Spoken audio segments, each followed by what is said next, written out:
எங்க பாக்கியா என்ன பண்றாங்கன்னா, வீட்டுக்கு போன கையோட, அங்க அவங்களுக்கு ஆரத்தி எடுத்து வீட்டுக்குள்ள கூட்டிட்டு போயிட்டு, அங்க வந்து ஈஸ்வரிக்காக சமையல்லாம் பண்ணி, சாப்பாடுலாம் கொண்டு வந்து ஊட்டியே விடுறாங்க.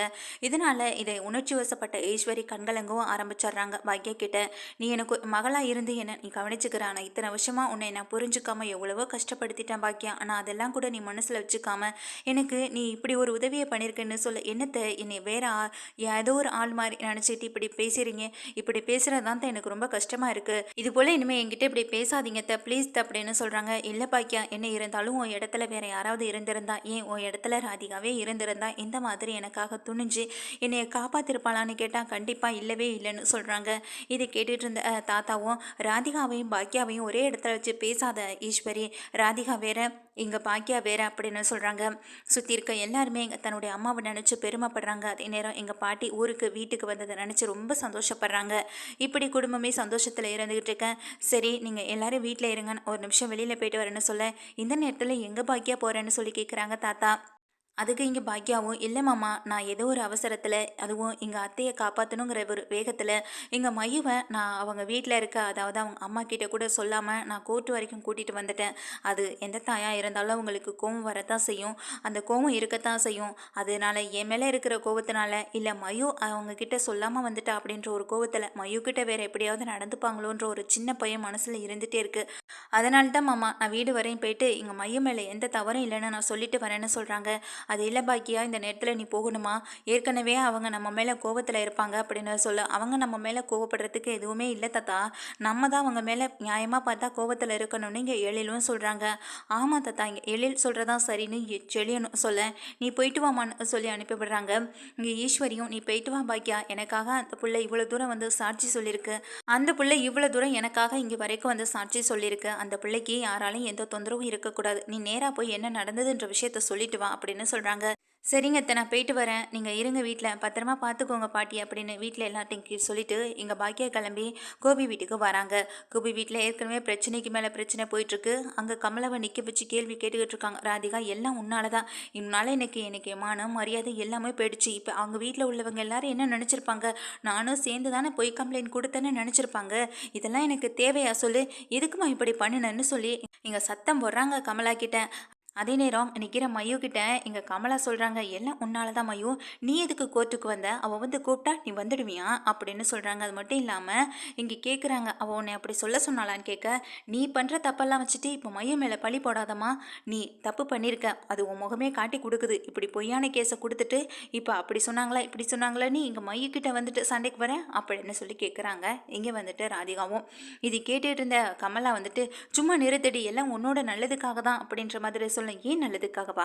ஏன் நல்லதுக்காக? நான் அவங்கள போலீஸ் கம்ப்ளைண்ட் கொடுக்க சொன்னேன்னா உங்ககிட்ட கேட்டுனா அப்படின்னு சொல்லி இங்கே கோவப்படுறாங்க. இதை கேட்டுட்டு இருந்த இங்கே வந்துட்டு கமலாவும், என்ன நீ உனக்கு ஒரு அம்மாவா அந்த இடத்துல இருந்து ஒரு யோசிச்சு நல்ல விஷயத்த பண்ணணும்னு நினச்சது என் பெரிய தப்பா அப்படின்னு சொல்லி கேட்குறாங்க. ஆமாம்மா, நீ பண்ணது தப்பு தான். நீ பண்ண தப்பை இது வரைக்கும் உணரவே இல்லாமல் அதை பற்றியே பேசிக்கிட்டு இருக்க. இப்போ வீட்டுக்கு வந்த கையோட கோபி என்கிட்ட கேள்வி கேட்பார், அதுக்கு நான் என்ன பதில் சொல்லட்டும் சொல்லு? அவரும் நியாயமாக தான் கோவப்படுறாரு. அவர் மேலே கோவப்படுறதுக்கு ஒன்றுமே இல்லைன்னு எங்கே வந்து ராதிகாவும் சொல்கிறாங்க. ஆமாண்டி, நீ உன் புருஷனுக்கு தானே சப்போர்ட் பண்ணி பேசுவேன்னு சொல்ல, இத்தனை நாளாக அவருக்கு சப்போர்ட் பண்ணி பேசினதை நீ பார்த்தியா? உன் பக்கம் தானே நின்றுட்டு இருந்தேன். நீ சொன்னதெல்லாம் சரி, நீ செய்கிறதெல்லாம் கரெக்டு.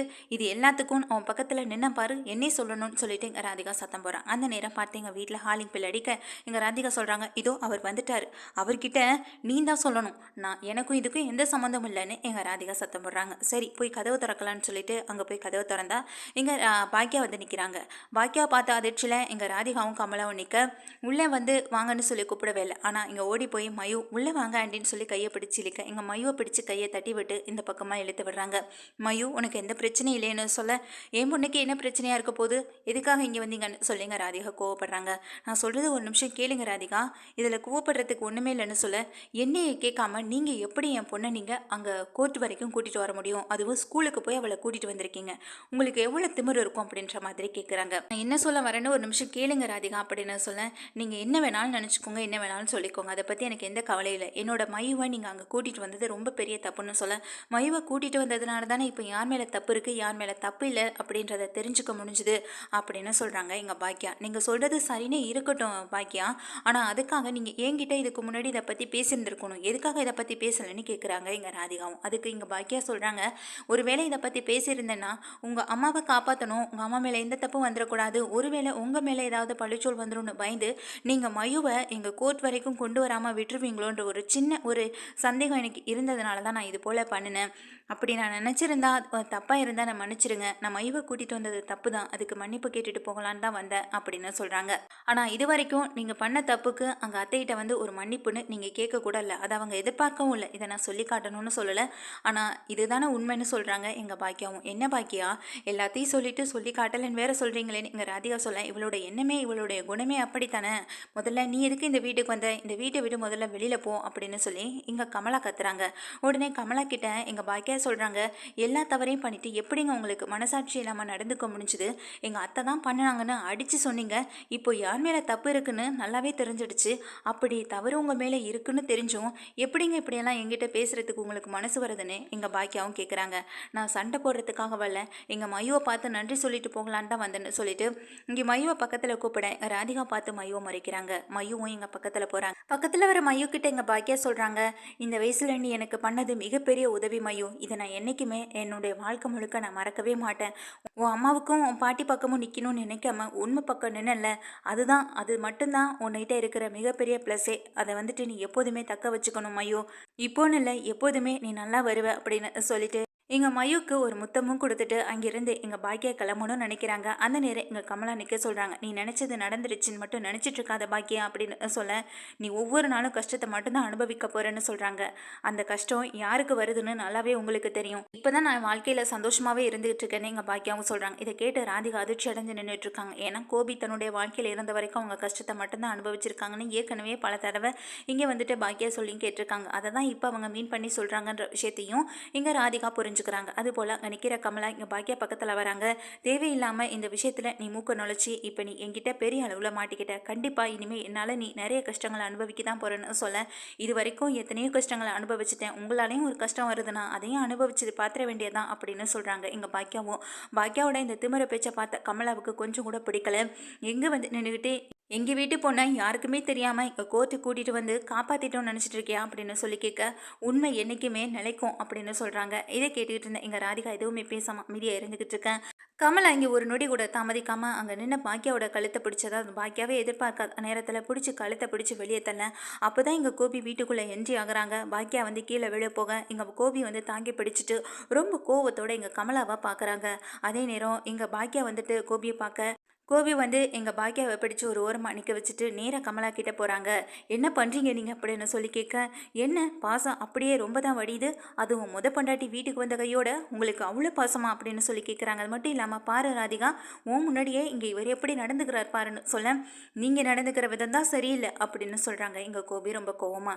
நான் என்ன மாப்பிள்ளை அப்படி தப்பாக நடந்துக்கிட்டேன், நான் எதுவும் தெரியாமல் அப்படின்னு சொல்ல வராங்க. அதுக்குள்ளே இங்கே வந்துட்டு கோபி சொல்கிறாங்க, தெரியாமன்னு சொல்லாதீங்க, எல்லாமே தெரிஞ்சே தான் நீங்கள் பண்ணியிருக்கீங்க, என்கிட்ட நடிக்காதீங்க அப்படின்னு சொல்கிறாங்க. இதை கேட்ட கமலா, இல்லை மாப்பிள்ள அன்னைக்கு தெரியாமல் ஏதோ நடந்துருச்சு, அதை போய் இவ்வளோ பெரிய விஷயமாக்குறீங்களேன்னு சொல்ல, யார் நான் பெரிய விஷயமாக்குறேன்னா, பெரிய விஷயமாக்குனதே நீங்கள் தானே போலீஸ் கம்ப்ளைண்ட் கொடுத்து எங்கள் அம்மாவை உள்ளே தூக்கி வைக்கணும்னு நினச்சிங்க, அது நடக்கலைன்ற இப்போ ஒரு கோவத்தில் இப்போ பாக்கியா கிட்ட இந்த கோவத்தை காய்ச்சிங்க. பாக்கியா இல்லைனா இந்நேரம் எங்கள் அம்மா எப்போயோ உள்ளே போயிருந்துருக்கணும், ஆனால் பாக்கியா முயற்சி பண்ணதுனால இப்போ எங்கள் அம்மா வெளியில் வந்திருக்காங்க. அதுக்கு இன்னொரு முக்கிய காரணம் மயு.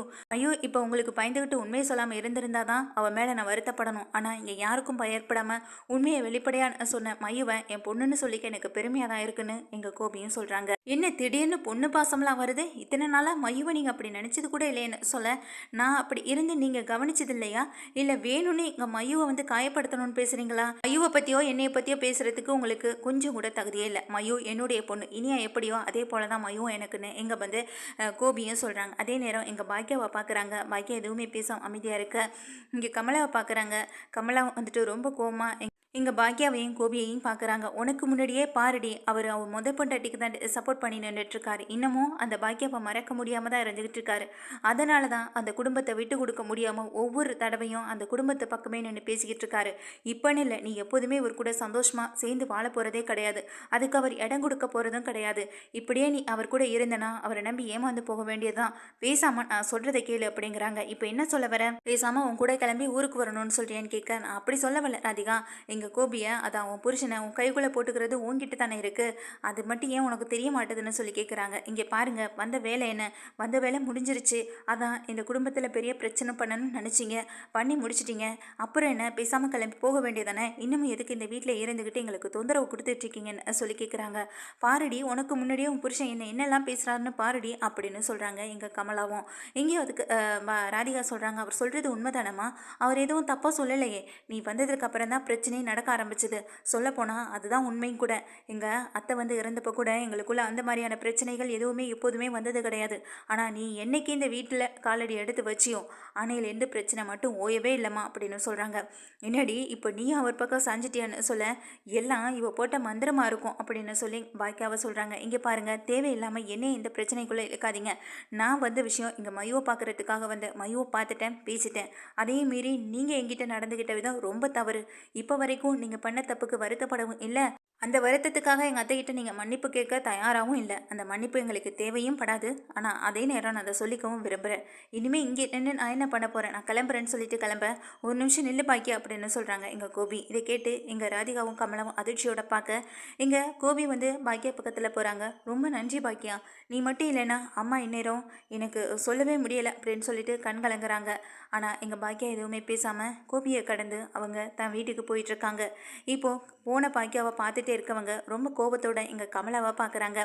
நான் இப்போ உள்ளே வரணுமா இல்லை வர வேண்டாமான்றதை நீ தான் முடிவு பண்ணணும் ராதிகான்னு சொல்ல, என்ன சொல்கிறீங்க கோபி, நீங்கள் ஆச்சரியத்தோட கேட்குறாங்க. ஆமாம், நான் இப்போ உள்ளே வரணுமா வேண்டாமன்றதை நீ தான் முடிவு பண்ணணும். நான் உள்ளே வரணும்னா உங்கள் அம்மா இந்த வீட்டில் இருக்கக்கூடாது. ஒருவேளை உங்கள் அம்மா இந்த வீட்டில் தான் இருக்கணும்னு நீ முடிவு பண்ணனா நான் இந்த வீட்டுக்குள்ளே வர தயாராக இல்லைன்னு சொல்லி இங்கே வெளியிலே நின்றுட்டுருக்காங்க. இங்கே ராதிகா வந்துட்டு தன் அம்மாவையும் பார்க்குறாங்க, கோபியையும் பார்க்குறாங்க. அதே நேரம் மையம் வந்துட்டு இங்கே கோபி பக்கத்தில் தான் நிற்கிறாங்க. அதையும் கவனிக்கிறாங்க ராதிகா. இங்கே பாக்கியா கமலா கிட்ட கேள்வி கேட்குறாங்க. ஏமா, நீ இப்போ நடந்துக்கிட்டது சரியா தப்பான்னு இப்போ பாக்கியா பேசினதுக்கு அப்புறமும் நீ புரிஞ்சுக்கல, நான் எல்லாம் மனுஷ ஜென்மமே கிடையாது சொல்லி திட்டுறாங்க. இதை கேட்டுட்டு இருந்த இங்கே வந்துட்டு காமலாகும், என்னடி நீயும் அந்த பாக்கியாவுக்கு சப்போர்ட்டா அவ பக்கம் நின்று பேசிக்கிட்டு இருக்கான்னு சொல்ல, இப்போ நீ பாக்கியா கிட்ட நடந்துகிட்டது சரியா, ஒருவேளை பாக்கியா இடத்துல நான் இருந்தேன்னா இந்நேரம் நடந்திருக்க விதமே வேற மாதிரி இருக்கும்.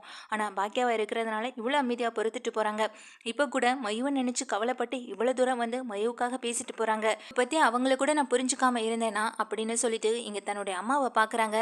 இப்போ நீ பண்ண தப்புக்கு முதல்ல அந்த வீட்டுக்கு போயிட்டு நீ மன்னிப்பு கேட்கணும், அதுதான் நான் உனக்கு கொடுக்குற தண்டனையாக இருக்கும்னு சொல்கிறாங்க.